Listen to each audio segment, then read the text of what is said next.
What's going on, everybody? John Eric Poli here with My MMA News, and today's guest will be fighting Aaron Jeffery at Bellator 298. That fight date is August 11th. Joined today by Dalton Rosta. Dalton, nice seeing you again, man. How you doing? You too. I'm doing well. What about yourself? Yeah, man, can't complain. Pleasure as always having you on the program here. Really looking forward to talking about this fight. So to get things started, let's go here. We've been doing these for a while, and I know you've been asking for a while for a bigger fight. I know you've thrown out names like Yo Romero. You've thrown out names like John Salter. Here we are with Aaron Jeffery. Great opponent, tough opponent. Name category, maybe not so much like those guys. He's ranked below you. Just want to get your thoughts on all that. Was this the opponent that you were kind of looking for at this stage of your career here? No, so I think they were actually trying to make the John Salter fight, but then he retired. So now I got Aaron Jeffery. There's not really much else in the rankings besides Tokov, and then Mousasi was fighting Fabian Edwards in May. And I was supposed to fight in June, and then I got pushed back, so that one didn't make sense. So, yeah, this is pretty much all that there was left for me besides Tokov. Maybe that's the next one, but we'll talk about that a little bit later. Okay. So now, obviously, you mentioned about John Salter. You were kind of looking to fight him. He decides to retire. Obviously, you've been keeping an eye on him for so long. Aaron and John just fought each other. I'm sure you watched that fight. Was there anything about that fight that you took apart that goes into this one here for you now? Yeah, I mean, John Salter took him down and controlled him the entire time. It was a boring fight, but he showed that he's able to be taken down and controlled. And, I kind of already figured that, but it's another blueprint to beat him. He had 3 blueprints before that. That was his 4th loss. And even in some of his wins, there's some blueprints, like where he had a little bit of weaknesses or he had trouble in certain areas that I'm able to take away from and use in my game plan in this fight coming up. All right, so now this fight here, first one of 2023. I know you mentioned before, I think the plan was to try to get in around the May area, getting pushed back here to August. Just talk about the year so far. Obviously not the plan to fight this late in the year. Is any of that frustrating to you at all that you couldn't get a fight in earlier within the year? Yeah, but Bellator Mike Hogan tried getting me in April on the Hawaii card. Things just didn't work out. We went through like 3 different opponents. Things didn't work out on either end. So this is what we're looking at now. I was hoping because I didn't get in April, that I could get in June, but that card was already full, and they assured me I'd be on in July. July's card is overseas, so I got pushed back to August. So it is what it is. I would obviously like to be more active, but they made the effort in April, so I can't be mad. Yeah, and I'm sure with the whole August thing, too, there is still time to get at least one more in by the end of the year. We can get into that stuff later on here, but let's get into the specifics of this fight here now. You're in training camp. You're starting to wrap things up. Just a few weeks left of camp. How's it been going so far? Everything's been great, man. I was sparring with Johnny Eplin a lot this camp for the past 5 or 6 weeks, and like I said, I got about 2 weeks left. Been working with Mike Lombardo, Roman Feraldo, doing a lot of drilling on what we're game planning, and everything's been going good. My conditioning's great. The schedule that I have, everything's good. My recovery's great. I've been working with boxing over with Kevin Gleason in Sunrise Stay Ready Boxing. Been working with Anderson Franca for my kickboxing and boxing as well. Mike Brown, obviously. And there's a lot of bodies in the gym recently. So I got a lot of good looks. Earlier on in camp, I was wrestling a lot with heavyweights. And I was doing a good job holding them down and controlling them and taking them down and everything. So holding down a skinny middleweight shouldn't be a problem either. But as the camp went along, started going with lighter guys so I didn't get injured, just reduce the risk of injury. And like I said, about 2 weeks left of training, and then fight week, baby. Now, did I hear correctly there when you were talking about boxing training? Are you going somewhere else for the boxing training, or is that being done right at American Top Team? No, Kevin Gleason, he's a boxing coach down here. He's pretty popular on Instagram. I've been going to him for 2.5 years for some extra work. So Anderson's my striking coach. He's my head striking coach. Mike Brown's my head grappling coach. And I do my boxing work with Kevin separately. So it's just an addition to everything I'm doing. Everything that we're doing at ATT works, but I figure anything else is just going above and beyond. Mm-hmm. And, you know, it's funny, I just had Cody Law on recently. Obviously, you know Cody very well from being in Pittsburgh, the Mat Factory, American Top Team, the whole 9 yards. He was telling me, because it was funny, I didn't even realize if he was even still down at American Top Team, because so many of his social media posts were training back home in Pittsburgh. And what he was saying was, like, when he was back home, he spent a lot of time just, you know, I'm only going to go to a boxing gym this day, just focus on the boxing. This day I'm going to go just only do jiu-jitsu, whereas opposed to, you know, when you're at American Top Team, you do get those works in, but a lot of it is MMA oriented. He felt that there was kind of something about like refreshing and recharging of spending some of those different areas just all solely focused in that one area. Do you feel that way too? Like when you go to maybe the, you know, a different gym to get that work in or something, that there's something a little bit different and refreshing just to mix things up, change the pace, so to speak? Yeah, changing things up is always good so it doesn't get stale. You get new looks. But I like the way that ATT does things, so I'm not complaining. And as for like going to other gyms, besides going home, I don't go to like any other MMA gyms. The only other gym I go to is a boxing gym to get boxing work in. There's strict policy on no cross training at other MMA gyms or even jiu-jitsu gyms where there's a possibility that you run into what would be an opponent for either yourself or one of your teammates, and they don't want you sharing knowledge or anything with other people. So the good thing about working with Kevin Gleason is I'm doing pad work with him and bad work, and it's one-on-one. Nobody else is seeing our training, you know, nobody else. Like I'm not teaching him anything. He's doing all the teaching. So that's a little bit different in that regard. Whenever I go home, though, I go to the Mat Factory, I go to Stout. Sometimes I'll travel up to Strong Style in Cleveland. I do try to switch things up and get to different gyms to get different looks whenever I'm home, though. Gotcha. No, that's exactly kind of how Cody explained it as well there. Anyway, sticking with American Top Team, sticking with training. I know you mentioned Johnny Eblen, Mike Lombardo before there. I did want to ask about Austin Vanderford as well. I know that Aaron and him fought. Aaron has the victory over him there. Has Austin been in with camp and given you any sort of insights to anything, being that he shared the cage with them? No, I haven't been working with Austin at all. Different style. Austin's a lot shorter. I don't know how tall Austin is, but he's shorter than me. Jeffrey is taller than me, so I'm not going to work with him in that regard. Style is different too. Austin's more of a wrestler, more control guy. Aaron Jeffery's kind of like he's well-rounded, but he's like a dirty boxer. You know, he's not much on the wrestling, and he's not great in the stand-up. He likes holding guys against the cage and kind of just trying to dirty box there and wear you down, and he has good gas tank and likes to put on pressure. So Johnny was great because Johnny has great gas tank, and that was good for my cardio. It was good for just getting rounds of like fighting in because me and Johnny go at it. And then Mike Lombardo is more of a look stylistically because he kind of like the way he keeps his hands up real high, his like little short head movement, the way he throws things. They're oddly very similar. You know, a lot of time at camps you get guys that emulate other guys, but it's usually as close as possible.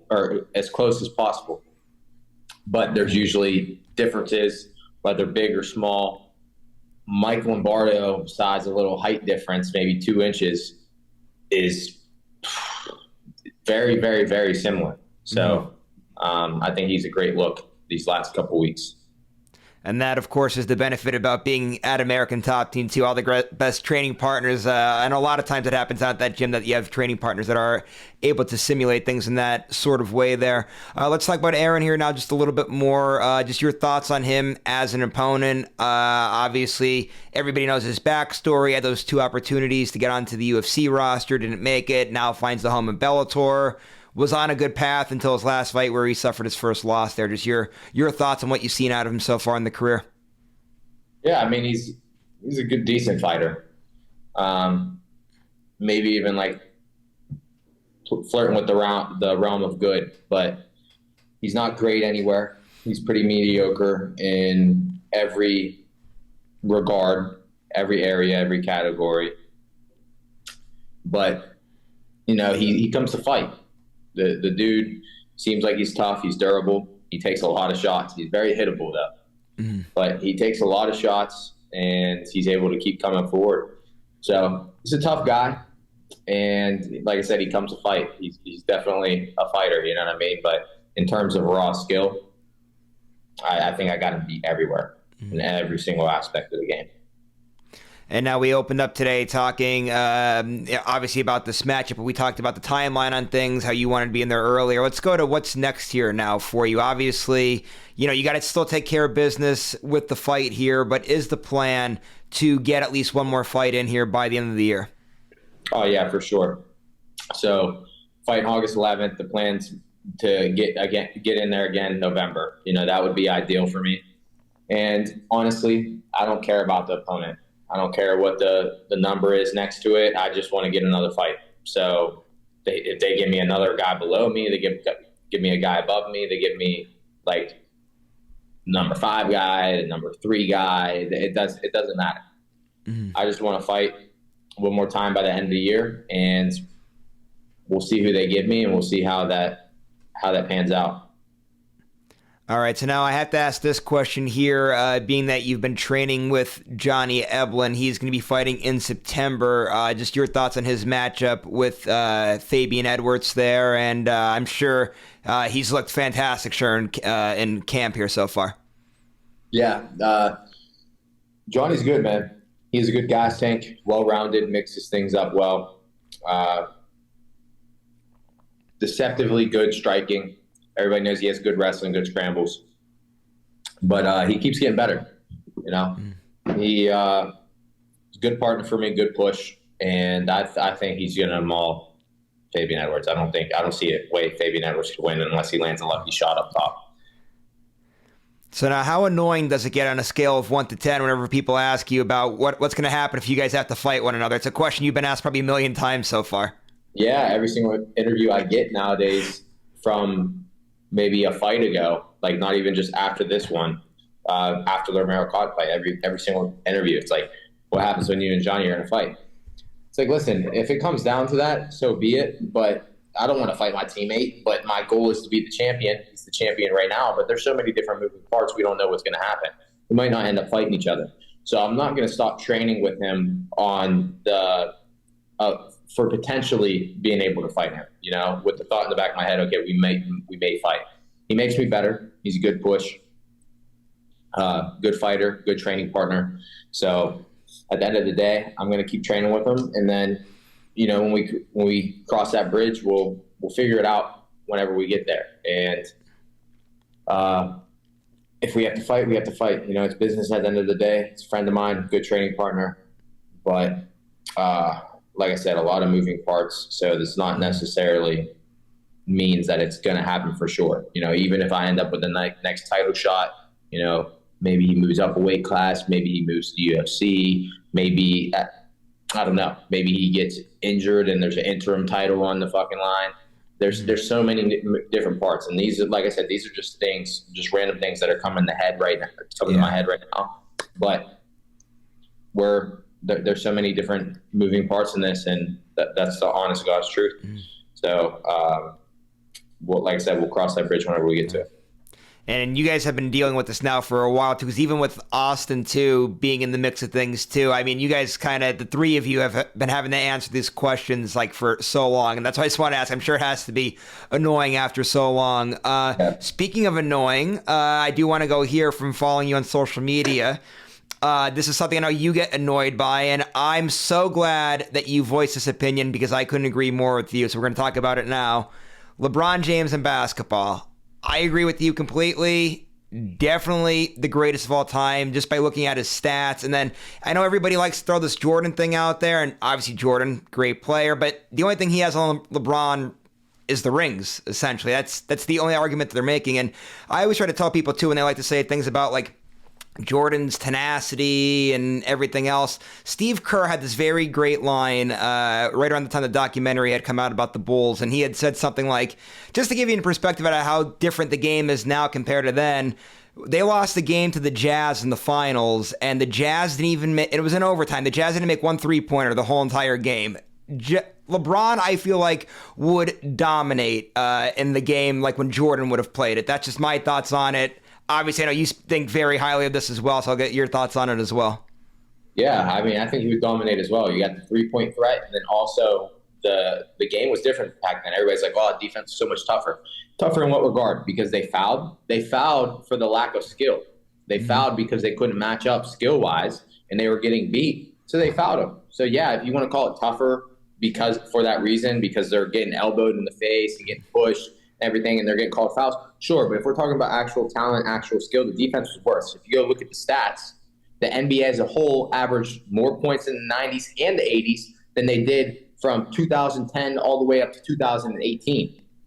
Just recently with Luka and everybody else, the point total, the point average has been getting pushed up a little bit the last couple seasons, but this is the end of LeBron's career. Throughout the thick of LeBron's career, the first 18 seasons, there was even a season there where the NBA average was 96 points per game. And in 1992, when Jordan won his first title, the average was like 117 points. You're going to sit there and tell me that defense was better back then? No, it's not. And the rule changed also. There was no zone defenses back then. You left your person or your opponent, the person you're guarding, at the three-point line. Boom, you get called with technical. You couldn't do that back then. Now you can. If MJ played today, he's going to be getting put on locks with zone defenses. It's not the same game. It was all one-on-one back then. And I think LeBron would pick that era apart, and vice versa. I don't think MJ would do the same in this era as he did back then. Another thing is, like you said, everybody talks about rings, and then they want to talk about points per game. They're like, oh, yeah, LeBron got the all-time point record, but it's because of his longevity. Yeah, guess what? The person that held it before him played for 21 seasons. LeBron passed it in 20, and he passed it in 200 less games. LeBron also passed Michael Jordan on 1,500 less shots. So it took him longer games, but MJ was averaging 23 shots per game over the course of his career, where LeBron is averaging 18.9. So 4 shots less per game.